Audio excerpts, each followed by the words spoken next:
할렐루야. 오늘은 5월 24일 화요일입니다. 오늘도 정시 매일 예배 함께 하시는 성도님들 한 분 한 분 사랑하고 축복합니다. 다 같이 사도신경을 고백하며 예배 자리로 나가겠습니다. 전능하사 천지를 만드신 하나님 아버지를 내가 믿사오며 그 외아들 우리 주 예수 그리스도를 믿사오니 이는 성령으로 잉태하사 동정녀 마리아에게 나시고 본디오 빌라도에게 고난을 받으사 십자가에 못 박혀 죽으시고 장사한 지 사흘 만에 죽은 자 가운데서 다시 살아나시며 하늘에 오르사 전능하신 하나님 우편에 앉아 계시다가 저리로서 산자와 죽은 자를 심판하러 오시리라. 성령을 믿사오며 거룩한 공예와 성도가 서로 교통하는 것과 죄를 사하여 주시는 것과 몸이 다시 사는 것과 영원히 사는 것을 믿사옵나이다. 아멘. 다 같이 찬송가 549장 내 주여 뜻대로 우리 함께 찬송하겠습니다.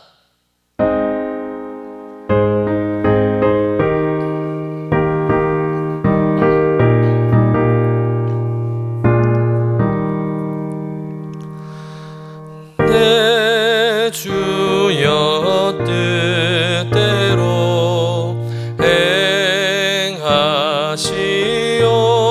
행하시옵소서. 온 몸과 영혼을 다 주께 드리니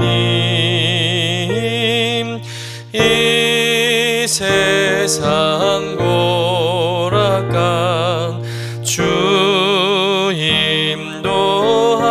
인도하시고 날 주관하셔서 뜻대로 하소서.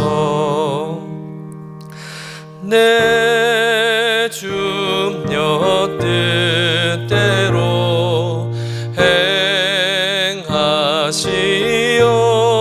행하시옵소서. 큰 근심 중에도 낙심케 마소서. 주님도 때로는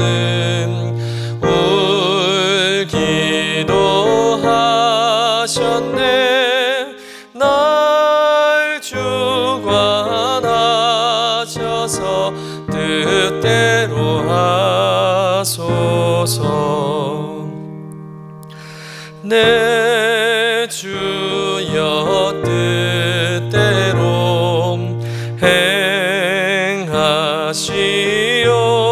행하시옵소서. 내 모든 일들을 다 주께 맡기고 저 천성 향하여 고요히 가리니 살든지 죽든지 주대로 하소서.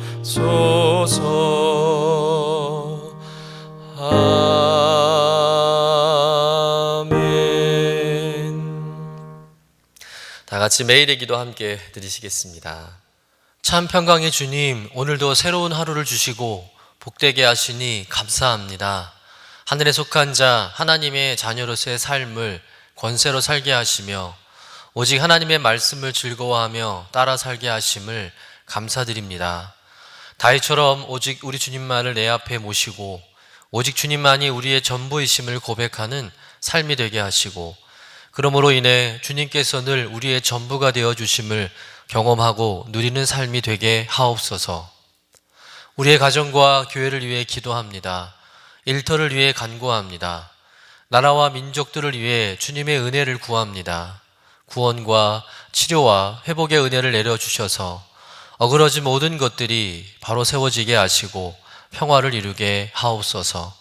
이제 일상이 된 경건의 일과를 통해서 성령의 충만, 성도의 영화를 이루게 하옵소서. 주님 사랑합니다. 언제나 자기 눈동자와 같이 우리들을 사랑하시는 주 예수 그리스도의 이름으로 기도드립니다. 아멘. 오늘 우리에게 주신 하나님의 말씀은 고린도전서 11장 2절에서 12절까지의 말씀입니다. 함께 받들어 읽겠습니다. 너희가 모든 일에 나를 기억하고 또 내가 너희에게 전하여 준 대로 그 전통을 너희가 지킴으로 너희를 칭찬하노라. 그러나 나는 너희가 알기를 원하노니 각 남자의 머리는 그리스도요 여자의 머리는 남자요 그리스도의 머리는 하나님이시라. 물은 남자로서 머리에 무엇을 쓰고 기도나 예언을 하는 자는 그 머리를 욕되게 하는 것이요 무릇 여자로서 머리에 쓴 것을 벗고 기도나 예언을 하는 자는 그 머리를 욕되게 하는 것이니 이는 머리를 민 것과 다름이 없음이라. 만일 여자가 머리를 가리지 않거든 깎을 것이요 만일 깎거나 미는 것이 여자에게 부끄러움이 되거든 가릴지니라. 남자는 하나님의 형상과 영광이니 그 머리를 마땅히 가리지 않거니와 여자는 남자의 영광이니라. 남자가 여자에게서 난 것이 아니요 여자가 남자에게서 났으며 또 남자가 여자를 위하여 지음을 받지 아니하고 여자가 남자를 위하여 지음을 받은 것이니 그러므로 여자는 천사들로 말미암아 권세 아래에 있는 표를 그 머리 위에 둘지니라. 그러나 주 안에는 남자 없이 여자만 있지 않고 여자 없이 남자만 있지 아니하니라. 이는 여자가 남자에게서 난 것 같이 남자도 여자로 말미암아 났음이라. 그리고 모든 것은 하나님에게서 났느니라. 이는 하나님의 말씀입니다. 아멘. 오늘의 말씀은 자칫 문자적으로 해석하면 오해의 여지가 생길 수 있는 말씀입니다. 마치 사도 바울이 여성을 차별하거나 여성을 남성보다 못한 존재로 생각하는 것이 아닐까 보여줄 수 있기 때문이죠. 그러나 우리가 성경을 읽을 때 주의해야 할 것이 있는데 그것은 당시 성경이 쓰여진 시대의 문화나 또 지역적인 특성, 또 풍습, 전통 등을 우리가 고려해서 읽어야 한다는 것이죠. 지금의 사고방식이나 가치관으로 성경을 읽으면 오류가 생길 수밖에 없습니다. 당연한 일이죠. 시대가 바뀌었고 가치관이 다릅니다. 그러니 어떻게 2000년 전의 상황과 지금이 같을 수 있겠습니까? 때문에 우리가 성경을 읽고 해석할 때는 하나님의 말씀이긴 하지만 성경이 기록될 당시의 문화나 또 가치관, 이 지역적 특성을 먼저 이해하고 말씀을 읽고 해석하는 것이 성경 말씀을 바르게 보는 것이죠. 어떤 선교사님이 선교 지역에 가서 정말 열심히 선교를 했다고 합니다. 정말 몸이 부서질 정도로 열심히 복음을 전했습니다. 그런데 실패한 거예요. 복음의 열매가 없는 겁니다. 그렇다고 해서 기도를 안 한 것도 아니었습니다. 기도도 열심히 하시며 또 준비도 꼼꼼하게 하셔서 열심히 전도하고 선교했는데 열매가 없는 겁니다. 왜 그럴까? 곰곰이 선교사님이 기도하고 이제 생각하는데 하나님께서 깨달음을 주셨답니다. 그게 뭐냐면 이 선교사님이 그 지역의 특성이나 풍습, 이 전통들을 무시하고 복음을 전한 거예요. 그로 인해서 오히려 지역 원주민들이 거부감을 드러낸 것이죠. 복음을 받아들이지 않았던 것입니다. 여러분, 선교는 아무렇게나 막 밀어붙이는 게 아닙니다. 그 나라와 그 지역의 상황과 전통, 이런 관습들, 가치관들을 면밀하게 살펴보면서 조심스럽게 다가가야 하는 것이죠. 복음의 본질은 변함이 없지만, 그러나 복음은 그 시대와 장소에 따라서 전달되는 그 방법이 얼마든지 달라질 수 있다는 거죠. 우리나라에서도 보면 이 초기 선교 역사를 보면 교회가 기역자로 지어진 교회가 있습니다. 기역자로 교회가 지어졌어요. 왜 그렇게 지었을까요? 그것은 우리나라의 그 유교 사상 가운데 남녀 7세 부동석이라는 그 전통을 무시할 수 없었기 때문이죠. 아무리 신식 기독교라 해도 갑자기 남녀가 섞여서 함께 예배 드릴 수는 없는 일이었습니다. 그래서 가운데를 중심으로 한쪽으로는 남자만 앉고 또 한쪽으로는 여자만 앉아서 예배를 드리는 것이죠. 그리고 기역자로 되어 있기 때문에 이 남자 여자가 서로 볼 수가 없습니다. 누가 있는지도 알 수가 없고요. 또 출입문도 다 따로 만들어 다녔던 것입니다. 초기 선교사님들이 예배의 규례도 중요하지만 우리나라의 그 풍습과 전통을 존중하며 복음을 전하셨다는 것이죠. 여러분, 이것이 복음의 지혜입니다. 오늘의 말씀도 그런 관점에서 우리가 읽고 해석해야 한다는 것이죠.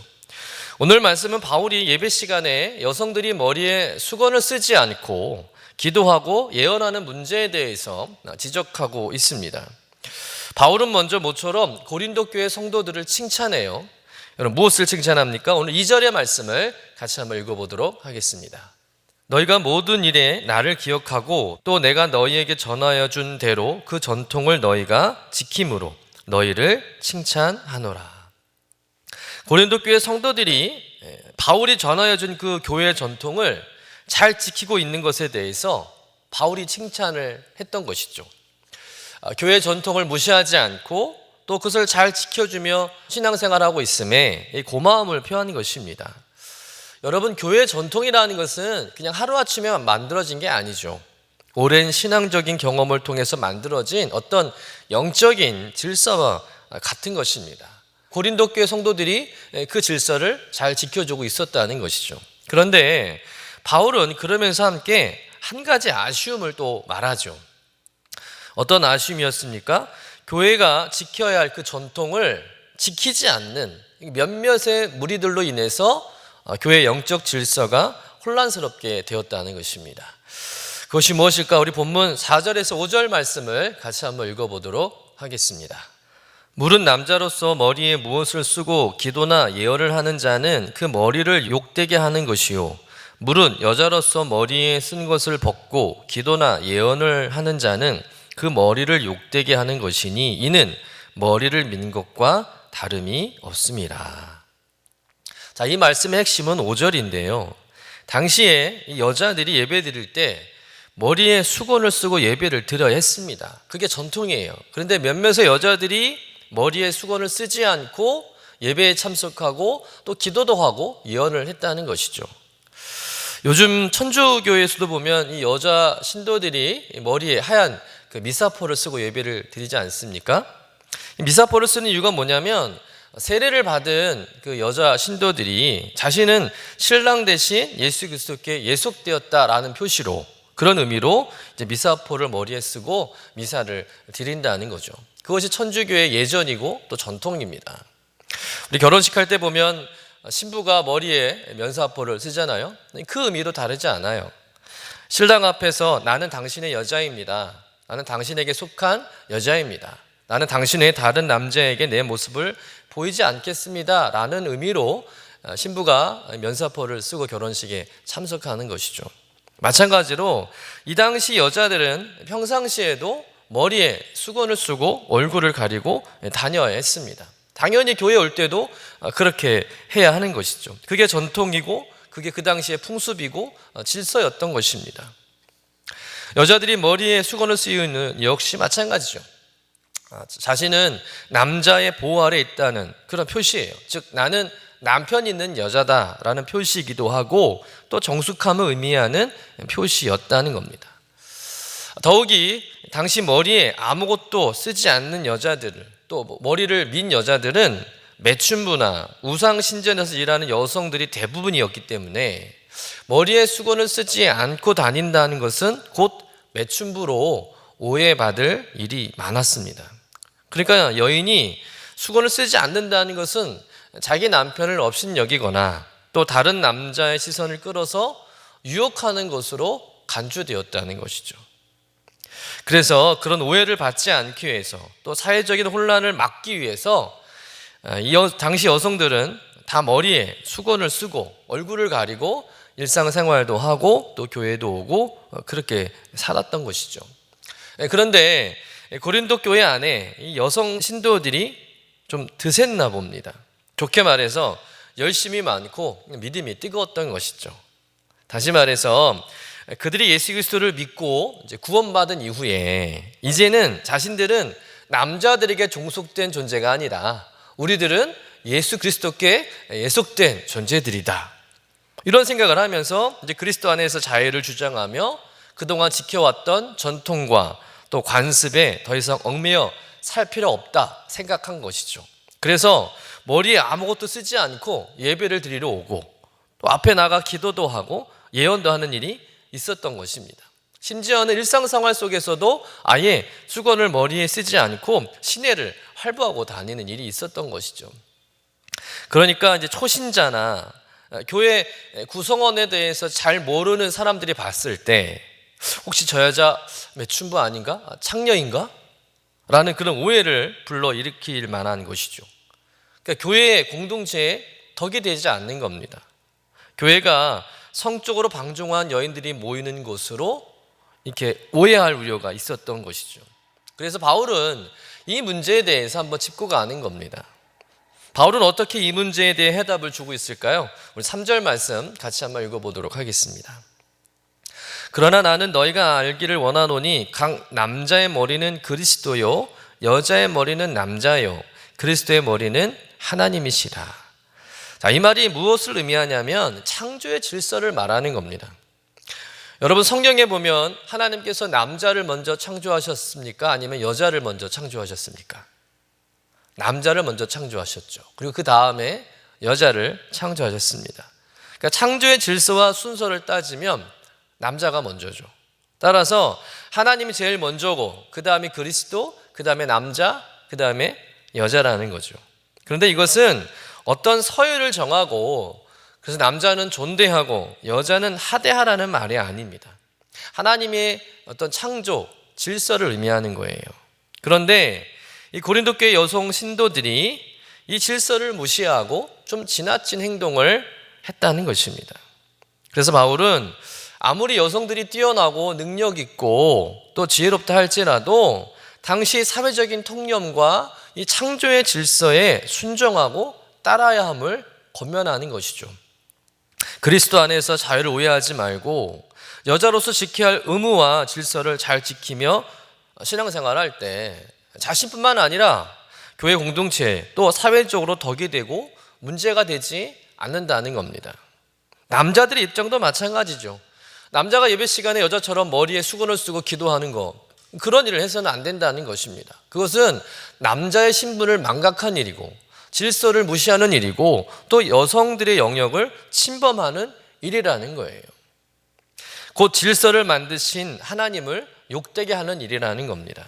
그런 연유에서 여자는 머리에 수건을 쓰므로 정숙한 자신의 신분과 창조의 질서를 지키는 것이 믿는 성도의 도리임을 사도 바울이 강조하고 있는 것이죠.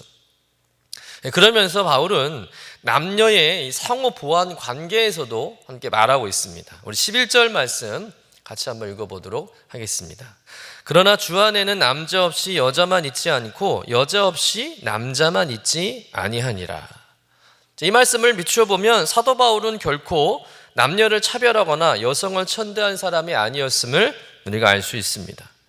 그런데 바울이 이런 말을 하는 것은 하나님이 창조 사건에 근거하고 있다는 거죠. 하나님께서 왜 아담에게 하와를 만들어 주셨나요? 우리 창세기 2장 18절의 말씀을 좀 같이 읽어보도록 하겠습니다. 여호와 하나님이 이르시되 사람이 혼자 사는 것이 좋지 아니하니 내가 그를 위하여 돕는 배필을 지으리라 하시니라. 하나님이 보시기에 아담 혼자 사는 것이 좋지 못하니까 아름답지 못하니까 아담과 함께 살면서 도와주라고 하와를 아담의 짝꿍으로 만들어 주신 거죠. 그리고 둘이 하나가 되라, 한 몸이 되라 이렇게 말씀하셨습니다. 이 말씀은 하나님께서 아담과 하와 즉 남자와 여자를 창조하셨을 때 남자는 높이 세워주시고 또 여자는 하대하는 차원에서 만든 게 아니라는 거죠.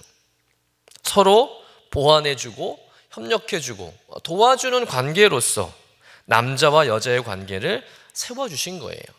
그러니까 남자 없이 여자가 있을 수 없고 여자 없이 남자가 있을 수 없다는 겁니다. 사실 태초에 여자는 남자를 통해서 만들어졌고 또 그 이후로는 남자는 여자를 통해서만 태어나지 않습니까? 그러니 누가 먼저다 나중이다 이렇게 논할 수 없는 거예요. 다만 남자나 여자는 다 하나님에게서 나왔다는 겁니다. 남녀가 창조된 순서는 다르고 또 창조된 재질이나 특성, 생김새가 다르겠지만 둘 다 하나님의 형상으로 지음받은 존재라는 것은 분명하다는 것이죠. 남자든 여자든 다 하나님께 예속된 하나님의 피조물이라는 거예요. 여러분, 우리는 하나님께로 온 존재인 줄로 믿습니다. 그래서 하나님 앞에서 서열을 따지고 누가 더 높냐 낮냐, 누가 더 잘났냐 못났냐를 따질 수 없는 거예요. 하나님 앞에서는 다 평등한 겁니다. 다 존귀한 존재인 줄로 믿습니다. 남자 없는 여자, 여자 없는 남자는 다 반쪽짜리에 불과한 것이죠. 그러니 바울은 교회 안에서도 남자는 여자를 무조건 하대하거나 종처럼 부리지 말고 무시하지 말고 존중하라는 것이죠. 또 여자들도 여자들이 해야 할 일과 남자들이 해야 할 일이 있음을 알고 남자를 존중해 주면서 남녀가 서로 상호 의존적인 관계를 가지고 공동체를 함께 세워나가라는 말씀입니다. 남자는 남자로서의 모습이 있는 것이고 또 여자는 여자로서의 모습이 있는 것이다. 이것을 지키며 존중하며 신앙생활도 잘하고 사회생활도 잘하고 가정생활도 잘하라는 것이죠. 그것이 교회 공동체와 하나님을 욕되게 하지 않는 일이라는 것입니다. 결론적으로 오늘 이 말씀이 우리에게 주고자 하는 교훈은 무엇일까? 우리가 기독교인으로서 지켜야 할 의무와 질서를 잘 지키며 신앙생활을 해야 한다는 거예요.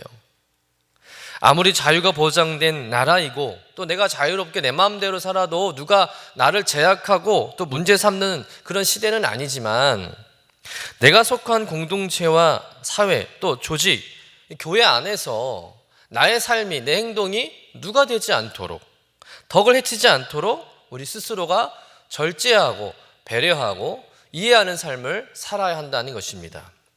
다시 말해서 예수 그리스도를 믿는 사람들은 교회 안에서뿐만 아니라 교회 밖에서도 질서와 화평을 이루는 존재로 살아가야 한다는 것이죠. 교회 다니는 사람이 질서를 무시하고 자기 마음대로 자기가 하고 싶은 대로 사는 것은 결코 신앙적이지 않다는 것입니다. 상대방이 불편하게 여기는 것이 없을까를 먼저 생각하고 행동해야지, 상대방이 불편하든 말든 그냥 내가 편한 대로 행동하는 것은 결국 그 일이 하나님의 영광을 가는 일이고 교회를 덕스럽지 못하게 하는 일이 될 수 있다는 것을 기억하라는 것이죠. 예를 들어서 교회 예배 드리러 올 때 슬리퍼를 신고 오는 그런 문제를 한번 생각해 볼까요? 사실 그게 그렇게 심각한 문제가 아닐 수 있죠. 외출할 때 신을 신이 슬리퍼밖에 없을 때 어쩔 수 없잖아요. 그런데 외출할 때 신을 만한 좋은 신이 많은데 구두도 있고 운동화도 있는데 마치 동네 슈퍼 가듯 슬리퍼를 신고 교회 예배를 드리러 온다면 마음이 넓은 사람들은 그럴 수도 있겠다. 집에 신발이 슬리퍼밖에 없나 보다. 아니면 발을 다쳐서 구두나 운동화를 신을 수 없는 상황인가 보다라고 이해를 하겠지만 그런 어떤 사람들에게는 그것이 시험거리가 될 수 있다는 거죠. 하나님 앞에 나아가 예배드리는 시간과 장소에 대충 슬리퍼를 신고 와가지고 발냄새 막 푹푹 풍기며 앉아있을 때 누군가는 이 모습 때문에 예배를 제대로 드릴 수 없는 겁니다. 예배에 집중할 수 없는 것이죠. 자꾸 신경이 쓰이니까. 슬리퍼를 신고 온 성도님은 아무 문제 없지만 그러나 주변의 성도님들은 그 한 사람 때문에 마음이 불편하고 몸이 불편할 수 있는 거예요. 은혜의 방해가 되는 것이죠. 여러분, 신앙생활을 열심히 한다는 여성들이 가정을 돌보지 않거나 또 바깥 일을 열심히 하는 남성들이 집안일에 무관심한 것 또한 같은 문제입니다. 아무리 열심히 기도하고 교회 봉사 잘하고 예배 한 번도 안 빠지는 그런 아내라 할지라도 집안일은 전혀 하지 않고 설거지는 쌓여 있고 빨래는 집안 구석구석 다 널브러져 있고 정리가 안 돼 있으면 어떤 남편이 아내의 신앙에 대해서 존중해 주겠습니까? 또 반대로 아무리 회사에서 인정받고 연봉도 많이 받고 교회에서는 믿음 좋은 집사님, 권사님으로 모든 성도들에게 입이 마르도록 칭찬을 받는 남편일지라도 집에서는 손 하나 까딱 안 하고 집안일이나 자녀들에게 전혀 관심이 없는 남편이라면 어느 아내가 그 남편의 신앙을 존중하고 따르겠습니까? 여러분, 교회에서도 잘하면 가정에서도 잘해야 되고요. 직장에서도 잘하면 가정에서도 교회에서도 잘해야 한다는 거예요. 그렇게 사는 것이 자기 책임과 정해진 질서를 존중하는 바람직한 신앙적인 성도의 삶이라는 것입니다. 하나님의 영광을 드러내는 삶이라는 것이죠. 우리가 그리스도 안에서 자유를 얻었지만 그 자유가 방종이 되어서는 안 되는 것입니다. 질서를 무시하고 상식에서 벗어나는 행동을 하는 것은 바람직한 일이 아니죠. 더 나아가 결코 신앙적이지 않고 하나님의 영광을 가릴 수 있는 이름을 우리가 기억해야 할 줄로 믿습니다. 여러분, 우리 하나님은 질서의 하나님이신 줄로 믿습니다. 그냥저냥 대충 세상을 뒤죽박죽 움직여가는 그런 하나님이 아니라는 것이죠. 당신이 이 세상을 지었다고 할지라도 무대뽀식으로 세상을 관리하시는 분이 아닙니다. 철저하게 준비하시고 정확하게 오차 없이 신실하게 일하시는 분인 줄로 믿습니다. 우리가 그분을 믿는 백성이고 자녀라면 우리도 질서를 존중하고 지키며 살아가는 성도가 되어야 할 줄로 믿습니다. 그래서 세상으로부터 그래도 교회 다니는 사람들은 뭔가 다르긴 다르네, 참 괜찮은 사람들이야, 이런 칭찬을 들어야 할 줄로 믿습니다. 교회 다니는 사람들이 세상 사람들과 다 똑같구만, 이런 핀잔을 들어서는 안 되겠죠. 사랑하는 성도 여러분, 내 마음대로의 자유가 아니라 하나님의 말씀 안에서 창조의 질서와 또 사회적인 인식에 따라 지혜롭게 판단하고 행동해야 할 줄로 믿습니다. 그래서 교회와 세상에 선한 영향력을 끼치며 하나님의 영광을 드러내는 저와 여러분 되시기를 주님의 이름으로 간절히 축원합니다. 기도하겠습니다. 하나님, 인간을 남자와 여자로 구별해 지으시고 또 각자의 귀한 역할을 주시고 또한 둘이 하나 되는 신비를 이루게 하신 그 하나님의 섭리를 인정하고 찬양합니다. 모든 것이 하나님께로부터 왔고 또 질서를 통하여 모든 것을 아름답게 만들어 가심 또한 믿습니다. 그러니 우리들도 내 삶의 자리에서 서로를 존중하고 질서를 지키며 배려하고 이해하는 삶을 살아가게 하여 주옵소서. 내가 먼저가 아니라 나의 편함이 우선이 아니라 다른 사람들을 살피고 또 교회의 덕을 생각하고 하나님의 영광을 드러내는 삶이 무엇인지를 고민하게 하시고, 그래서 보이는 내 삶을 통해 보이지 않는 하나님을 세상에 전하는 전도자가 되게 하여 주옵소서. 감사드리며 거룩하신 예수님의 이름으로 기도드립니다. 아멘. 이제는 우리의 구세주가 되시며 대속자가 되시는 예수 그리스도의 구속의 은혜와 아버지 하나님의 사랑과 성령님의 교통하시는 은총이 오늘도 정시 매일 예배 함께하는 죄사랑 모든 권속들 위에 영원토록 함께 하시기를 간절히 축원하옵나이다. 아멘.